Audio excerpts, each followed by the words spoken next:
সুপ্রিয় দর্শক, আসসালামু আলাইকুম। আপনাদের সবাইকে স্বাগত জানাচ্ছি এখনকার আলোচনা। আপনাদের সঙ্গে আছি আমি সিরাজুল ইসলাম। দর্শক, ইরানের সর্বোচ্চ নেতা সাইয়েদ মোস্তফা খামেনি তার বাবা সর্বোচ্চ নেতা শহীদ আয়াতুল্লাহ আলী খামেনির হত্যার প্রতিশোধ নেয়ার অঙ্গীকার ব্যক্ত করেছেন। তিনি বলেছেন, আমরা থাকি বা না থাকি এই প্রতিশোধ নেওয়া হবে।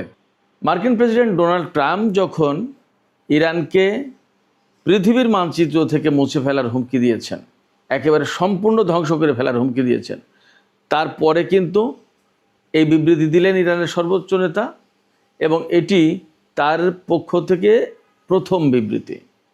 এদিকে ইয়েমেনে হুতি সমর্থিত যে সরকার, তারা বলেছে মধ্যপ্রাচ্য অঞ্চলে যে সমস্ত দেশ আমেরিকাকে ঘাঁটি করতে দিয়েছে এবং সেই সমস্ত ঘাঁটি থেকে আমেরিকা বিভিন্ন দেশের উপর হামলা চালাচ্ছে, তাদের পরিণতি খারাপ হতে পারে।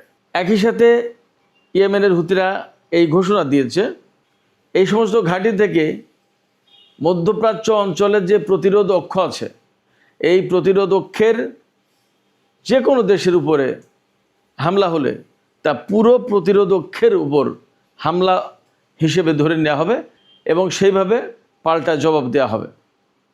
এদিকে চীন কিন্তু হিলিয়াম রপ্তানি বন্ধ করে দিয়েছে।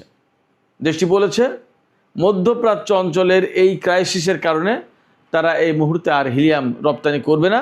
তাহলে বিশ্ববাজারে এর কি প্রভাব পড়তে যাচ্ছে সেটি কিন্তু একটা আশঙ্কার কারণ হতে পারে। সুপ্রিয় দর্শক, আমরা এই সমস্ত বিষয় নিয়ে বিস্তারিত আলোচনা করব। আশা করি আপনারা শেষ পর্যন্ত সঙ্গে থাকবেন, আর ভিডিও ভালো লাগলে লাইক, কমেন্ট, শেয়ার করবেন এবং চ্যানেলটি সাবস্ক্রাইব করে সাথেই থাকবেন। দর্শক, চলুন আমরা বিস্তারিত আলোচনা করি।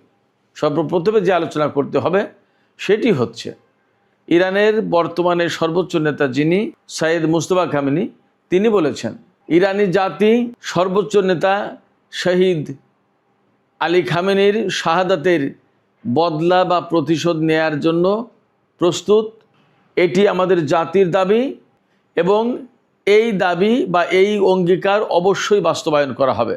অর্থাৎ তিনি বিবৃতিতে বলেছেন ইরানের সর্বোচ্চ নেতাকে যারা শহীদ করেছেন তাদের বিরুদ্ধে প্রতিশোধ নেওয়া হবে। তিনি এরপরেই বলেছেন যে এই প্রতিশোধ অবশ্যই বাস্তবায়ন করা হবে, তা আমরা থাকি আর না থাকি, এটা যেহেতু জাতির দাবি। মার্কিন প্রেসিডেন্ট ডোনাল্ড ট্রাম্প গতকালকে হুমকি দিয়েছেন, গতকাল মানে 10ই জুলাই তিনি হুমকি দিয়েছেন যে ইরান যদি তাকে হত্যার প্রচেষ্টা চালায় বা তাকে হত্যা করে, তাহলে তিনি মার্কিন বাহিনীকে নির্দেশ দিয়ে রেখেছেন যে ইরানকে একদম পৃথিবীর মানচিত্র থেকে মুছে দিতে হবে, ইরানকে সম্পূর্ণভাবে ধ্বংস করে দিতে হবে। এই কথা যখন বলেছেন তার কিছু পরেই ইরানের বর্তমান সর্বোচ্চ নেতার পক্ষ থেকে এই বিবৃতি এলো, প্রতিশোধের ঘোষণা এলো। এখানে বিশেষভাবে খেয়াল রাখা দরকার, মোস্তফা খামেনি তার বাবার শাহাদাতের পর এই সর্বপ্রথম কোনো আনুষ্ঠানিক বিবৃতি দিলেন।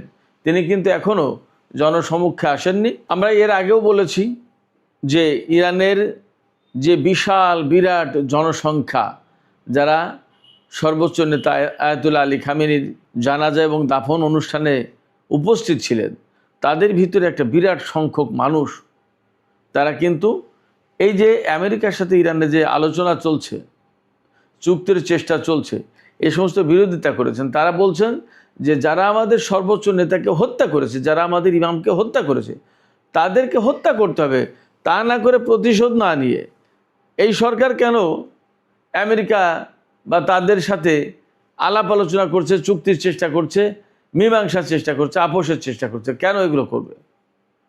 তাদের দাবি হচ্ছে সর্বোচ্চ নেতাকে হত্যা করেছে, যারা হত্যা করেছে তাদেরকে হত্যা করতে হবে। এবং এই বিষয়টাকে কেন্দ্র করে কিন্তু এরই মধ্যে ডোনাল্ড ট্রাম্প ইরানকে তো এই হুমকি দিয়েছে যে বিশ্বের মানচিত্র থেকে মুছে ফেলা হবে, সম্পূর্ণ ধ্বংস করে ফেলা হবে। তার আগে ইসরায়েলের গোয়েন্দা সংস্থা আমেরিকাকে জানিয়েছিল যে ডোনাল্ড ট্রাম্পকে হত্যার জন্য ইরানিরা পরিকল্পনা করছে। তবে আমেরিকার যে সমস্ত গোয়েন্দা সংস্থা, তারা বলছে যে আমাদের কাছে এই রকম সুনির্দিষ্ট কোনো তথ্য নেই যে ইরানিরা হামলার পরিকল্পনা করছে। হ্যাঁ, ইরানিরা যে কথা বলছে যে তারা প্রতিশোধ দেবে তাদের সর্বোচ্চ নেতার হত্যার, সেই কথা কমন এবং সেটা প্রকাশ্যেই বলছে তারা। সেই কথা আমরা এমনিতেই জানি, কিন্তু গোয়েন্দা তথ্য এমন নেই যে সুনির্দিষ্ট কোনো তথ্য যে যার ভিত্তিতে বলা যাবে অমুক ব্যক্তি বা অমুক দল বা অমুক অমুক লোকজন বিশেষ গোপন স্থানে এই পরিকল্পনা করেছে, এইভাবে বাস্তবায়ন করবে তাদের প্রতিশোধের এজেন্ডা, এমন কোনো তথ্য আমাদের কাছে নেই। তার মানে ইসরায়েল এবং আমেরিকার ভিতরে এই ব্যাপারে গ্যাপ আছে, বোঝা গেল। এই জায়গা থেকে অনেকে বলছেন যে নেতানিয়াহু বা ইসরায়েল আসলে আমেরিকাকে বিশেষ কোনো গোয়েন্দা তথ্য দিল, নাকি যে কথা বলছে সেটা দিয়ে ডোনাল্ড ট্রাম্পকে ইরানের বিরুদ্ধে আরও বেশি শক্ত পদক্ষেপ নেওয়া বা ইরানের বিরুদ্ধে আরও বড় হামলা চালানোর উস্কানি দিল, সেই প্রশ্ন কিন্তু আছে। এই প্রশ্ন শুধু আমি তুলছি না বা আমাদের মতো আরও 2-5-10 জন তুলছে না, খোদ আমেরিকার বিশ্লেষকরা, পর্যবেক্ষকরা এবং যারা সমালোচক বা এরকম আলোচনা করেন পত্রপত্রিকার সাংবাদিকতার সাথে জড়িত, তারাও প্রশ্ন তুলছেন যে ইসরায়েল আসলে কি চাইছে। ইসরায়েল এখানে আমেরিকাকে তথ্য দিয়ে সাহায্য করলো, নাকি ইরানের বিরুদ্ধে আরও বড় রকমের হামলায় জড়িত হওয়ার জন্য ডোনাল্ড ট্রাম্পকে উস্কানি দিল। সুপ্রিয় দর্শক,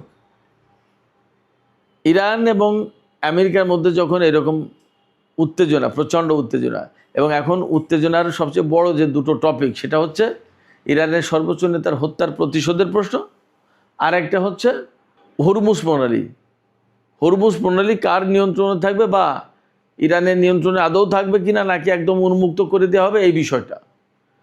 যখন এই দুটো বিষয় নিয়ে খুবই গুরুত্বপূর্ণ আলোচনা চলছে, হুমকি পাল্টা হুমকির প্রশ্ন, এবং ইরান যখন বলছে যে করেই হোক, যদি প্রয়োজনে যুদ্ধ করেও হয়, তাহলেও আমরা এই হরমুজ প্রণালীর নিয়ন্ত্রণ আমাদের হাতে রাখব। যদি ব্যাপারটা তাই হয়, তাহলে দাঁড়াচ্ছে কি? তাহলে দাঁড়াচ্ছে যে ইরান কোনো মতেই ছাড়বে না হরমুজ প্রণালীর কন্ট্রোল, এবং আমেরিকা হয়তো সেটা মানতে চাইবে না। তাহলে দুই পক্ষের ভেতরে আবার নতুন করে সংঘাত সৃষ্টি হতে পারে। এই রকম একটা প্রেক্ষাপটে যখন পরিস্থিতি, তখন ইরানের পররাষ্ট্রমন্ত্রী সাইয়েদ আব্বাস আরাকচি ওমান সফরে গেছেন। আজকে মানে আজকে 11ই জুলাই। এই সফরে গিয়ে তিনি ওমানের সাথে মূলত আলোচনা করছেন কিভাবে হরমুজ প্রণালী ম্যানেজমেন্টের দায়িত্ব তারা দুই দেশ মিলে পালন করতে পারে। অর্থাৎ আমেরিকার হুমকির কাছে নতি স্বীকার না করে বরং ওমান এবং ইরান কিভাবে হরমুজ প্রণালী কন্ট্রোল করবে তার আলোচনা করছে। এটা একটা গুরুত্বপূর্ণ দিক বটে। এদিকে মধ্যপ্রাচ্যের এইরকম ডামাডোল, সংকট, উত্তেজনা, সংঘাত, সংঘর্ষ, যুদ্ধ যখন চলছে, তখন ইয়েমেনের হুতি নিয়ন্ত্রিত সরকার, যেটা সানা ভিত্তিক যে সরকার, সেই সরকারের পক্ষ থেকে একটা আনুষ্ঠানিক বিবৃতি প্রকাশ করা হয়েছে।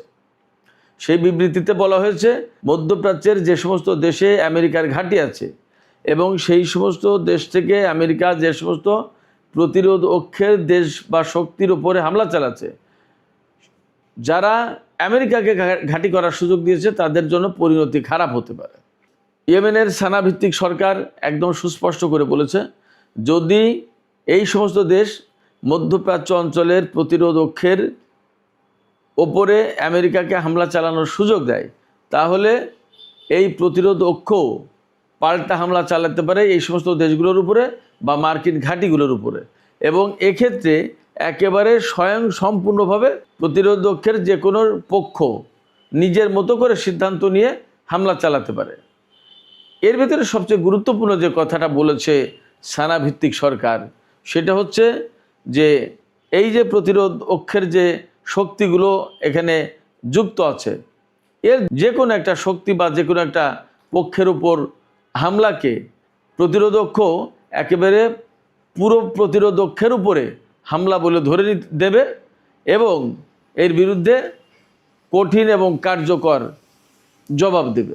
ইয়েমেনের হুতি আনসারুল্লাহ আন্দোলন সমর্থিত সানা ভিত্তিক যে সরকার রয়েছে, তাদের পক্ষ থেকে এই কথা যখন বলা হচ্ছে, তার মানে দাঁড়াচ্ছে যে ইয়েমেনে বড় রকমের নতুন সংঘাতের, যুদ্ধের আশঙ্কা আছে, এবং সেই যুদ্ধে মধ্যপ্রাচ্যের দেশগুলো তাদের ঘাঁটি আমেরিকাকে যদি ব্যবহার করতে দেয়, তাহলে পরিস্থিতি কি হবে সেই ব্যাপারে কিন্তু মধ্যপ্রাচ্যের দেশগুলোকে, বিশেষ করে যে সমস্ত দেশে আমেরিকার ঘাঁটি রয়েছে, সেই সমস্ত দেশ এবং সেই সমস্ত দেশের সরকারকে সানাভিত্তিক ইয়েমেনের সরকার সতর্ক বার্তা দিল। এখন এই সমস্ত দেশ বা মার্কিন ঘাঁটি তারা কে কীভাবে বার্তাটা নেবে সেটা তাদের ব্যাপার, তবে মনে হচ্ছে নতুন করে সংঘাতে ইয়েমেন আরও অ্যাক্টিভলি এবং আরও বেশি ওয়াইড রেঞ্জে দায়িত্ব পালন করবে, অর্থাৎ ইরানের পক্ষ হয়ে যুদ্ধ করার সম্ভাবনা তৈরি হলো এই ঘোষণার ভেতর দিয়ে। আমরা কুয়েত, বাহরাইন, কাতার, সংযুক্ত আরব আমিরাত, সৌদি আরব, জর্ডান সহ মধ্যপ্রাচ্যের যে সমস্ত দেশ আছে তাতে 19টি ঘাঁটি এবং স্থাপনা, মার্কিন সামরিক স্থাপনা আছে বলে মোটামুটি তথ্য। ফলে এই সমস্ত সব ঘাঁটি এখন প্রতিরোধকের বৈধ টার্গেটে পরিণত হবে বলে মোটামুটিভাবে ধারণা করা যাচ্ছে। সুপ্রিয় দর্শক, আজকের আলোচনার শেষ পর্যায়ে একটা বিশেষ গুরুত্বপূর্ণ খবর নিয়ে আলোচনা করব। সেটি হচ্ছে চীন আন্তর্জাতিক বাজারে হিলিয়াম রপ্তানির উপর নিষেধাজ্ঞা আরোপ করেছে। অর্থাৎ চীন থেকে এখন হিলিয়াম গ্যাস রপ্তানি করা যাবে না। চীনের বাণিজ্য মন্ত্রণালয় এবং কাস্টমস প্রশাসন এই দুটো প্রতিষ্ঠানের পক্ষ থেকে এই ঘোষণা দেওয়া হয়েছে, অর্থাৎ হিলিয়াম রপ্তানি বন্ধ ঘোষণা করা হয়েছে। এই যে চীনের পক্ষ থেকে হিলিয়াম রপ্তানি বন্ধের ঘোষণা দেওয়া হলো কেন? চীন বলছে যে মধ্যপ্রাচ্যে যে যুদ্ধ চলছে এই যুদ্ধের কারণে আন্তর্জাতিক বাজারে এরই মধ্যে হিলিয়াম সরবরাহের উপরে একটা চাপ পড়েছে। কারণ যে সমস্ত দেশ হিলিয়াম আন্তর্জাতিক বাজারে সরবরাহ করে তার ভিতরে কাতার একটা। মধ্যপ্রাচ্যের এই সংঘর্ষের কারণে কাতার থেকে যেমন তেল গ্যাস রপ্তানি করা মুশকিল হচ্ছে, তেমনি হিলিয়াম রপ্তানি করাও কঠিন হয়ে পড়েছে। এই অবস্থায় চীন দেখছে যে তার প্রচুর পরিমাণে শিল্প কারখানায় এই হিলিয়াম গ্যাস প্রয়োজন হয়। এখন যদি এই পরিস্থিতিতে হিলিয়াম গ্যাস রপ্তানি অব্যাহত রাখে আর মধ্যপ্রাচ্যে বিশেষ করে ইরানের সাথে আমেরিকা এবং ইসরায়েলে যদি আরও বড় কোনো সংঘাত যুদ্ধ শুরু হয়, তাহলে আন্তর্জাতিক বাজারে হিলিয়াম সরবরাহ সংকটের মধ্যে পড়বে এবং চীন হয়তো সরবরাহ ঠিকমতো নাও পেতে পারে। আবার এই মুহূর্তে চীনের সাথে আমেরিকার কিন্তু বিরাট বাণিজ্য যুদ্ধ চলছে। যেমন মার্কিন প্রেসিডেন্ট ডোনাল্ড ট্রাম্প ঘোষণা দিয়েছেন গতকালকে যে চীন যদি ইরানের কাছ থেকে তেল আমদানি অব্যাহত রাখে তাহলে চীনের উপরে 100% ট্যাক্স বা শুল্ক আরোপ করা হবে। চীন বলেছে 100% কেন, তোমরা 200% বা যত খুশি ট্যাক্স আরোপ করতে পারো, কিন্তু আমরা ইরান থেকে তেল নেওয়া বন্ধ করবো না। এটা আমাদের স্বাধীন সার্বভৌম সিদ্ধান্ত। আমরা আমাদের সিদ্ধান্ত নেব, আমরা কার কাছ থেকে তেল নেব কার কাছ থেকে নেব না সেটা আমাদের ব্যাপার, কেউ এখানে হস্তক্ষেপ করতে পারে না। তার মানে চীনের সাথে আমেরিকার কিন্তু এই মুহূর্তে আবার নতুন করে প্রচণ্ড বাণিজ্য যুদ্ধ শুরু হলো। এই বাণিজ্য যুদ্ধের মধ্যে হিলিয়াম গ্যাসের মতো একটা গুরুত্বপূর্ণ গ্যাস যদি চীন তার জরুরি প্রয়োজনের সময় সরবরাহ না পায় তাহলে ভয়াবহ বিপর্যয়ের মধ্যে পড়বে। সেই কারণে চীন তার হাতে নিজের যা আছে সেটা স্টক করে তার চাহিদা মেটানোর একটা ব্যবস্থা করার চেষ্টা করছে। এখানে একটা প্রশ্ন আসতেই পারে যে হিলিয়াম গ্যাস আসলে কি কি কাজে লাগে? হিলিয়াম গ্যাস অনেক কাজে লাগে। এখনকার দুনিয়ায় সবচেয়ে বড় যে বিষয়টা সেটা হচ্ছে যে সেমিকন্ডাক্টর চিপ, যেটা মোবাইল, জাহাজ, বিমান সব কিছুতে এই জিনিসটা লাগে, গাড়িতে লাগে। এই জিনিস তৈরির জন্য এই হিলিয়াম গ্যাস লাগে এবং কারখানা পরিবেশ পরিষ্কার পরিচ্ছন্ন রাখার জন্য এইটা লাগে। এরপরে রকেটের যে জ্বালানি ট্যাঙ্কার, সেই জ্বালানি ট্যাঙ্কারের প্রেশার ঠিক রাখার জন্য হিলিয়াম গ্যাস লাগে, অর্থাৎ রকেটে হিলিয়াম গ্যাস লাগে। তার মানে মহাকাশ গবেষণার কর্মকাণ্ডের জন্য হিলিয়াম গ্যাস মাস্ট।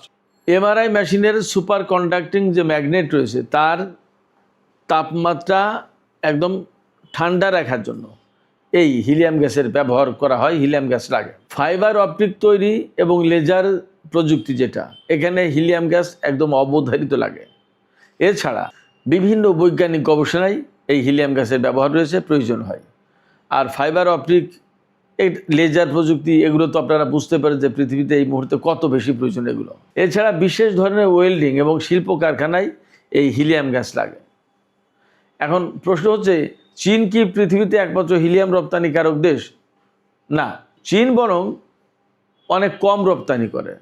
সবচেয়ে বেশি রপ্তানি করে আমেরিকা, এরপরে রয়েছে কানাডা, কাতার, রাশিয়া, আলজেরিয়া, এই সমস্ত দেশ।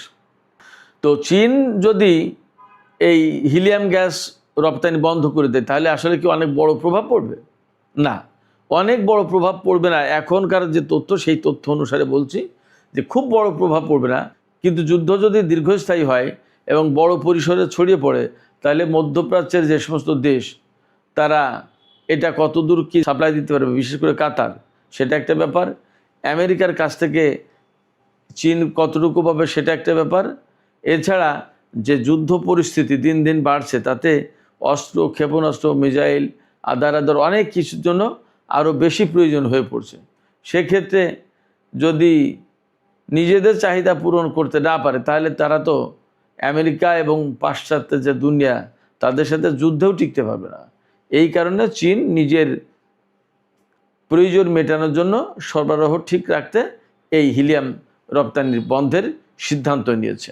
তবে মনে করা হচ্ছে যে ইরান যুদ্ধ আরও বেশি মাত্রায় ছড়িয়ে পড়তে পারে এমন আশঙ্কা থেকেই মূলত চীন এই হিলিয়াম রপ্তানি বন্ধ ঘোষণা করেছে।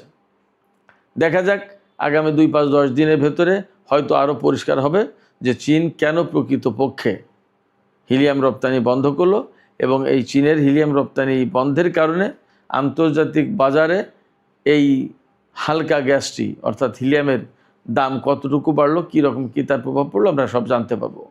সুপ্রিয় দর্শক, এখনকার আলোচনা এখানে শেষ করতে চাই। আলোচনা শেষের আগে আমি আপনাদের কাছে প্রথম যে বিষয় নিয়ে আলোচনা করেছিলাম সেই বিষয় নিয়ে একটু জানতে চাই যে ইরানের সর্বোচ্চ নেতা শহীদ আয়াতুল্লাহ আলী খামেনির শাহাদাতের প্রতিশোধ নেয়ার অঙ্গীকার ব্যক্ত করেছেন বর্তমান সর্বোচ্চ নেতা সাইয়েদ মুজতবা খামেনি। আপনাদের কি মনে হয় যে ইরান আমেরিকা বা ইসরায়েলের বিরুদ্ধে এই প্রতিশোধ নিতে পারবে? আপনাদের মতামত জানিয়ে কমেন্টে লিখুন। আর ভিডিও ভালো লাগলে লাইক, কমেন্ট, শেয়ার করবেন এবং চ্যানেলটি সাবস্ক্রাইব করে সাথেই থাকুন। দর্শক, এখনকার আলোচনা এখানে শেষ করতে চাই। আল্লাহ হাফেজ।